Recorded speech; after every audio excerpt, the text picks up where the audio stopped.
Hello and welcome to my channel on human design. Well, today I'm going to start with a little bit of reminiscing to set the scene for some things that will be of great interest to you, I suspect. Last weekend, I attended a 20-year reunion of a gathering of experimenters into the alternative way of looking at things, the alternative health practitioners, the mystics and the musicians and those people that I used to gather together with when I was doing the Mind, Body, Spirit magazine for 20 years. And so we come together every now and again in the houses of two wealthy friends who were also involved with alternatives, and we would share sessions. And we would invite other people who were interesting within our circles to come and demonstrate and to swap sessions. No money was involved. It was purely to come together in an open space and share what we knew and demonstrate what we knew. And it was an amazing time for many, many years. So we came together over the weekend, and it was a beautiful gathering and incredible music and, a sharing and a catching up. So it was wonderful to meet up with the old crew again. And of course, we've all got a lot older. And it was wonderful to see the maturity and the friends that we were back then, where we've matured and where we've gained our wisdom in different fields and are practicing in the world in different ways. It was very wonderful and heartwarming. And of course, tinged with a certain amount of sadness for those who were no longer alive, for those crazy characters that added so much to our gathering. But I wanted to set that scene. It's not what I want to talk about today, but I want to set the scene because I want this to be on children. So what was interesting for me was the fact that the friends' children were now old enough to have their own children, and indeed had done. So there were a number of kids running around, which added their own delight and chaos to it. And in such a setting, I'm open to looking at different charts because that's what I do now. Back in the day, I was doing body work and working with various healing devices and other things that I got into. And then, of course, human design came into my life, and that was the main thing. And it has remained so. And you know why, because it's incredibly amazing. But I want to talk about children, really. And it was the fact that the children who are now young parents were around at the same time. And one of them came up to me and said, I'm having a really challenging time with my 4-year-old. And I said, well, do you want me to take a look at the chart? And she said, yeah, that would be great. So I did. And this child was a young manifestor. Quite an amazing chart, actually. 6124, so a kind of a fast-moving, mystical mind, but, really thinking in its own way. There's a kind of a gaze that came out of the child's eyes. And at the same time, the 4521, the Queen and the Prime Minister, the boss, So there she is at 4 years old, coming up to her grandmother, turning the phone around. The grandmother's trying to film the performance, saying, no, you can't do that. So, yeah, a manifestor impacting at that age is often quite a problem for the parents. But at least they understood from the overview that I gave what their child was.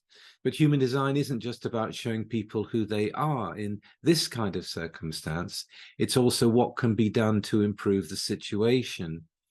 And with children, if you're into human design, the most important thing really is to do what you can to help the children be brought up as themselves.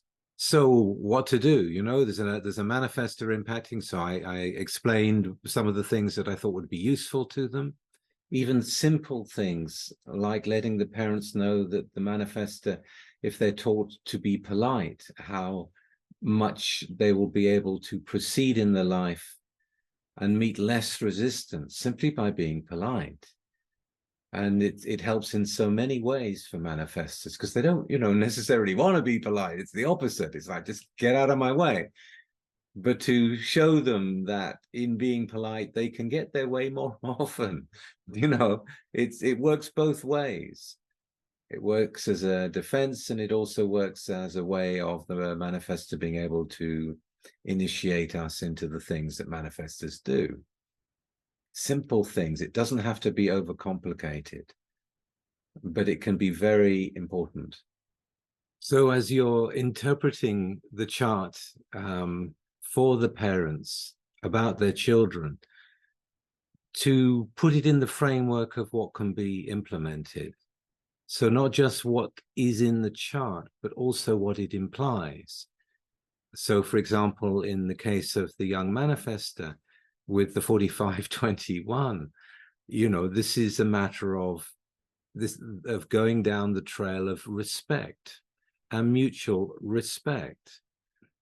You have to respect a queen. You do. And if you don't, you're going to get a backlash, and it's going to be difficult. But if you do, then they can respect you also in their own way, in their own time. If you don't respect them, they're not going to obey. Manifestors are designed to be uncontrollable. They just are. So you got to give them their freedom somewhere. But that doesn't mean that they're allowed to impact everywhere. They have to ask permission, to teach them to ask permission as a way of, in this case, in the way of respect. Everything goes much better. But I also explained about the food, and apparently up until that time, they never managed to have a quiet breakfast with the manifestor child, because she would always go into an upset of some sort or another. So I explained that the manifestor child had a cognition of outer vision, and that the food really needed to look good. And there was no, as soon as you try to control a manifestor, especially a manifestor child, with the willpower, you can't tell a queen what to do. You just can't. It's not going to work. It doesn't matter what age they are. What happened the next day was really lovely. I'm here for transformation. And the mother really took in the information. She took in the information about her daughter, and she wanted to apply it. So breakfast had always been a problem. There'd always been some drama that the young manifestor would bring at breakfast. They'd never really managed to get her to have a quiet breakfast or a peaceful breakfast.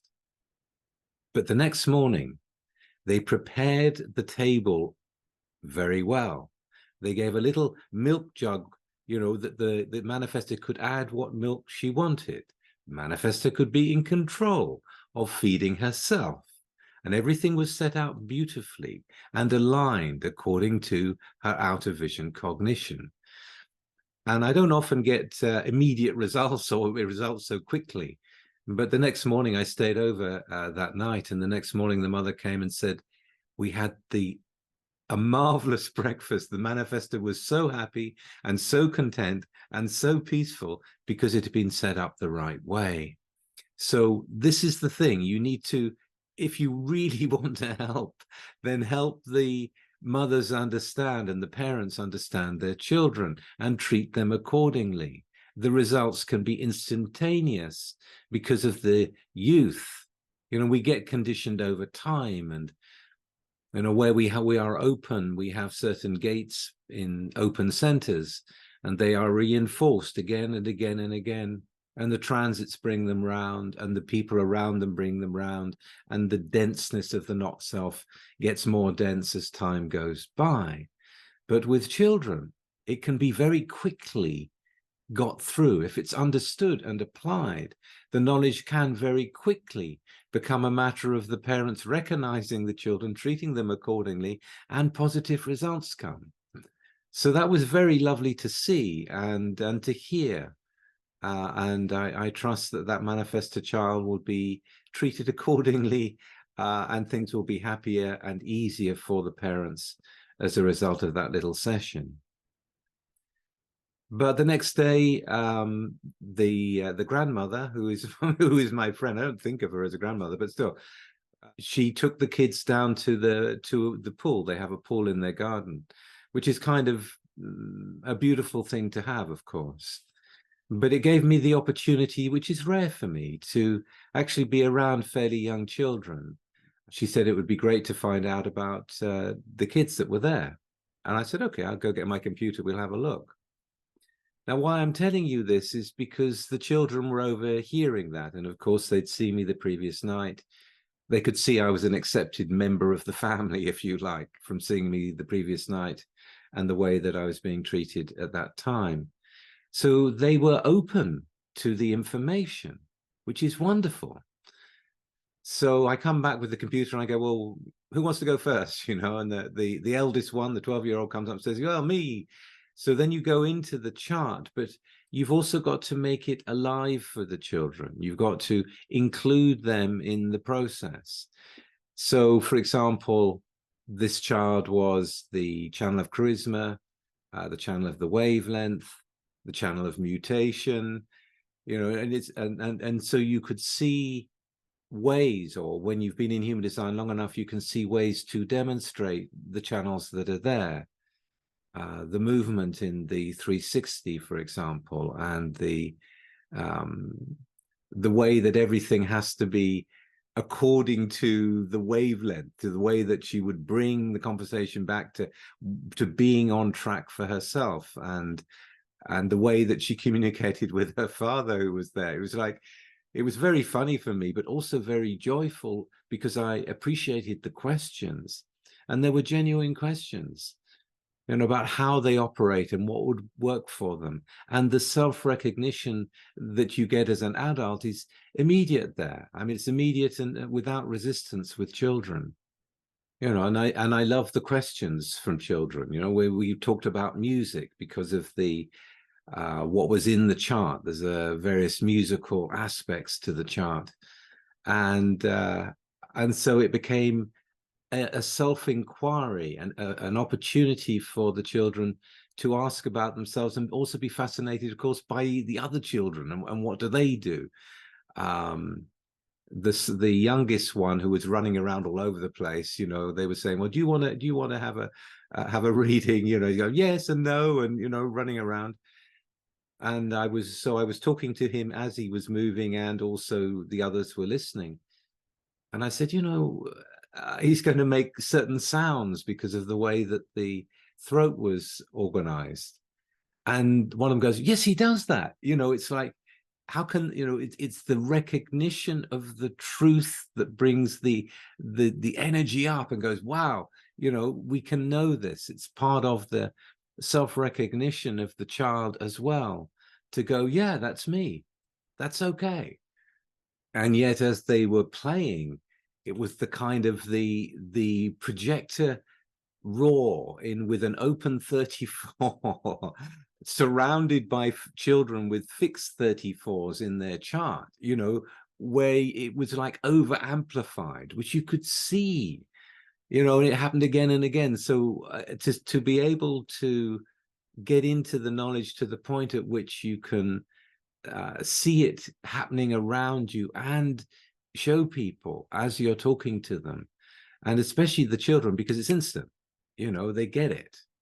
One of them, the 9-year-old, as I was going through his chart, he was saying, it feels a bit uncomfortable with you knowing so much about me. And I said, it's all right, you know, it's just part of who you are.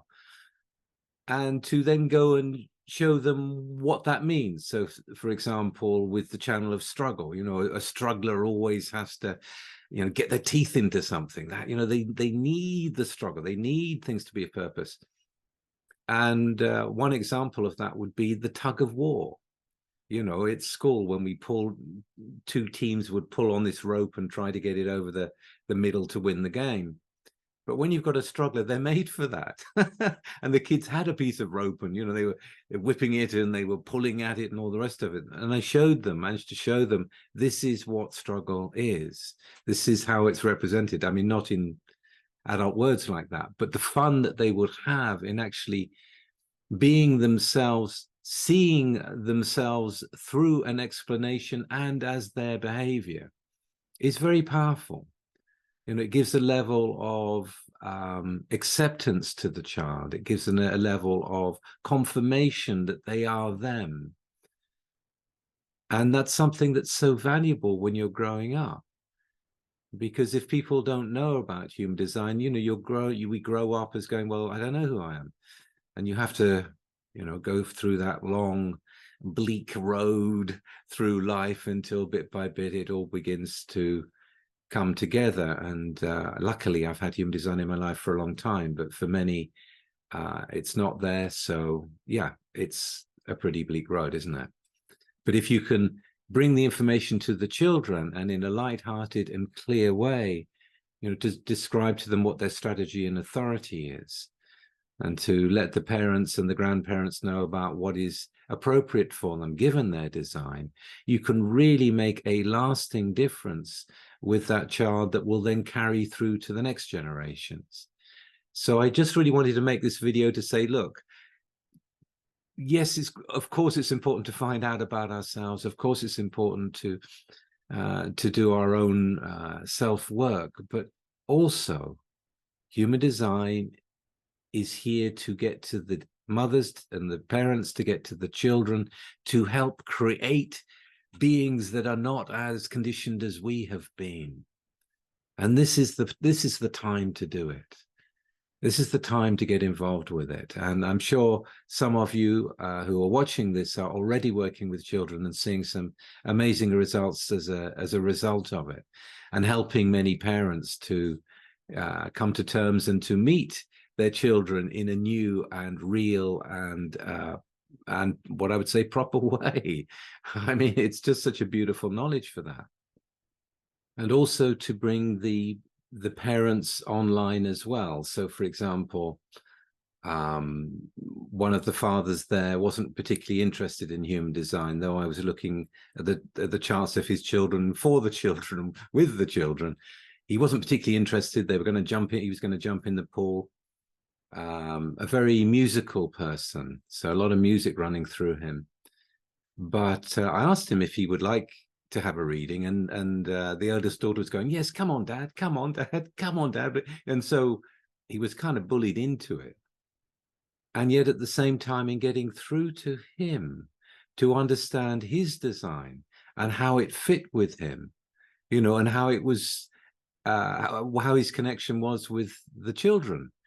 It's just a beautiful thing to see somebody, who isn't at all interested in it. They're in their own thing, they're in their own world. And at the same time, hey, this is really great. This is a way of really connecting with the reality of what the forms are around you that you're responsible for. It just makes everything better. So my message here today is simply, don't forget about the children. And if you get a chance to help the children through the parents, please take it. Make sure you know what you're talking about, but do please take it, because it has profound effects. There was a businessman that came to see me repeatedly for a number of things, and he just had a child, and I told him about how to bring up the child. I think there was another manifestor, because of this movement within us. Once you feed the child correctly according to their dietary regime, once you treat them correctly according to who they are, they grow. And if you can get to them before the first 7 years, in this case it was the age of 2, the brain continues to expand and expand. It's like a sponge, and they take in a lot of information, and they don't get interrupted in their growth. And I got the opportunity to see the child when I went to his house, to actually see the results of how he had brought the child up. It was phenomenal. It was phenomenal. The child was at that time, I think, about 7, and she was already by then the top of the class, and she'd built a moving Meccano engineering set all across the living room, in the father's living room, that was really made for 15 and 16-year-old boys. but at 7, you know, she managed to do that, and to really put it together well. So there is service to be done here, and it's important service. So please don't forget about the kids. That's what I want to say. All right, good. I hope you've enjoyed that. And if you have, please like, share, and subscribe. And I'll be back again very soon with something completely different. Bye for now.